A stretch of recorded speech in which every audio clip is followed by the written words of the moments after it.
Well, every moment with Shpongle is a favorite moment, really. It's one continuous favorite moment.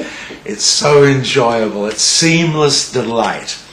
But if you want to isolate it, just to make a little news clipping or something, a couple of things come to mind. One, I think the very first time we played in Japan, and it was on the base of Mount Fuji, the holy mother mountain of love. Beautiful place, beautiful setting, and we played dawn, and the mountain was reflected in a lake, and the moon was up. It was a full moon, and we came out in our robes, and Hurry Om, and the singers, and the guitar players, and the cellists, and it was just a magic moment to hear Shpongle live for the very first time as the cellist picked up his bow and ran it across the strings, and the magic of the music came to life, and that was very special.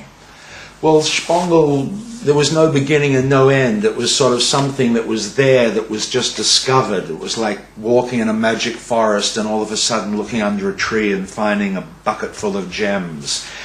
And I met Psy, and we decided it would just be a good idea to do it. We'd gone to Glastonbury and spent 3 days just hanging out together and just walking, not sleeping, sitting by the fire, going to see a million different things. And when we finished with that Glastonbury, we had a session booked at Dragonfly, and we went in and did Rumours of Vapours, and that was the first Shpongle track. But the very name Shpongle, you were going to ask me, Psy, where the name Shpongle came from. And I was at a party one day, and someone said early in the morning in Goa, "How are you feeling?" And I said, "I feel Shpongled." And this word just came out of the atmosphere, and then it was like Shpongle was a new word. And it just became part of our vocabulary, and that's how that sort of word, it was definitely channeled. There's no other word in the English language except Mongol and Dongle that rhyme with it, and it's just a unique word. But it's one of those words, funnily enough, right round the planet, whether it's in Japan or Brazil or anywhere, they can pronounce this word. Other words, they have the funny accent, but when they say Shpongle, whether they say it in Bhutan or Bolivia, Shpongle comes out of Shpongle. So when you go up to people in the streets and say, "Are you Shpongle?" or "Let's get Shpongle," or "Let's keep on Shpongling," they understand what you mean. Okay. And as far as the next album goes, we weren't going to do any more albums. After the third album, Psy and I agreed that the trilogy was finished. The Lord of the Rings, 1, 2, 3. You can't squeeze the lemon anymore. But at the end of that, when we really went away and I sat in the forest and people would come up to me and birds would whisper in my ear, "When is the next Shpongle?" And I said, we have to bow to pressure. We have to bow to the cosmic forces. Shpongle is coming. We can feel it. It's like a giant vibration rushing through us, but very quietly. But we're going to commence the album, I hope, in the spring of next year, and hopefully be ready maybe in 2008. Who knows, depending on who holds the gun to our head. But we're going to work on it and treat it like a lovely newborn baby and raise it and then introduce you. What's your favourite Shpongle track thus far? Well, I have to say, and I'm happy to say this, that the very last thing that Psy and I did in the studio together happens to be my favourite track. It's probably nobody else's favourite track, but it was the track called Nothing Lasts, the title track off the last album, Nothing Lasts But Nothing Is Lost. For me, this track encompassed such a wide spectrum of music, not just ambient and not just Shpongle music, but it actually went into sort of jazz, and it went into classical, and it went into all the references and experiences that I sort of had in my life, and somehow Psy managed to put all those things together and make it one homogeneous fungi that was growing and bursting into blossom. And this is a piece of music that's extremely psychedelic. There are sounds in there that, I don't know, it sounds like jellyfish making love at 2,000 fathoms in Technicolor. I mean, this is amazing, deep, cerebral music. Where it comes from, I've got no idea, but it really tickles my fancy, and that's probably the direction. I don't know where we're going to go for the next direction. I promise you Shpongle 4 will certainly be different from as all the other ones were different from each other. Collaborate with, well, all of the Twisted artists, basically. They've got the good stuff.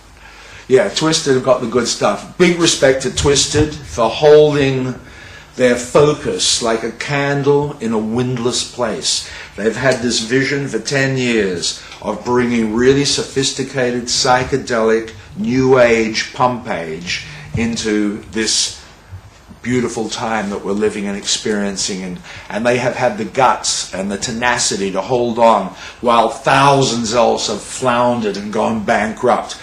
Psy holding the flag high, marching towards that golden sunset, a warrior. We respect that. The money shot question is the one you won't ask, thank God. I'm so happy. Well, you know, it's only 2 subjects that everybody wants to hear about. I'm sure Psy would have a few up his sleeve if he were here. You could ask me where are the most beautiful women in the world. You could ask me something about, you know, like drug experiences, the best drug experience ever in the history of 40 years. Where was that? Well, 15 minutes something ago. up in a sort of media-friendly sound. No, I mean, I'm only joking. I mean, not, you know, all drugs are good. You know, some are great. You know, that's the point about. No, strike that from the record. That was a Bill Hicks quote. That was very unfair. He died a sad man with a liver disease. The thing is, be productive, be healthy, be wealthy, and be wise. I mean, basically, we don't want to settle anything less than immortality before we die. But apart from that, Psy, what can you come up with? I mean, what is the money question? What do people want to know, Psy? No, I think we've covered most, haven't we? I think we covered it like a moss, a fungus. And I just want to say thank you for the invitation of letting me share your mind space. And thanks, Psy, and thanks, guys, very much for all this professionality. And we just hope to see you soon at a concert or somewhere. Come up and say hello and introduce yourself. We really would like to meet you. Okay. Raj, you really should do your own TV I'm going to do show. a book. I'm going to do a book. No, I'd love to do a chat. I'd love to do all of that shit. You know, there's so many things I'd love to do. But being on stage is sort of like a chat show, in a way, because, I mean, the old school of DJs coming out and putting their hand on their ear and doing this, I mean, that's like watching someone with a plow. Seriously, man, you know, I watch DJs all over the world. Like, the guy comes out and they're really good, like they mix like a bitch, like, you know, dynamite technicians. But you know, they're pulling all these fucking faces, and they got their face done like, and the crowd never sees them all night. And then you get me, who comes out. I never wear headphones. I never line anything up. I'm just going to put it with my feet. You know, the whole thing is like, fuck the music. You know, it's all pre-recorded. Anyhow, what's it take to press the play button? Big deal. I mean, you want to pay me money for pressing the play button? No, you want to pay me money because I want to go out there and get the crowd worked up so they want to come back next time. That's the whole game off it, really. If you don't, you know, you're only as good as your last gig, and you better make your last gig really good, because if you know time is running out or time is running in, depending which part of the mirror you're looking at. What does that mean? Anyhow, it's getting late, as you can tell. I'm getting more incoherent. What was the question? The question was the rituals. Rituals. Forget rituals. We're interested in results. This one, you know this one. This is a really crap trick. This is one I bought on the streets of Brazil for about tuppence. So you get your hand and you put this thing in here. The guy did this in the street. I've never made it actually work. But you get the ribbon, you keep feeding that, you got the ribbon here, Sam. I'm not practiced in this. It says you keep feeding that ribbon into the hand, right.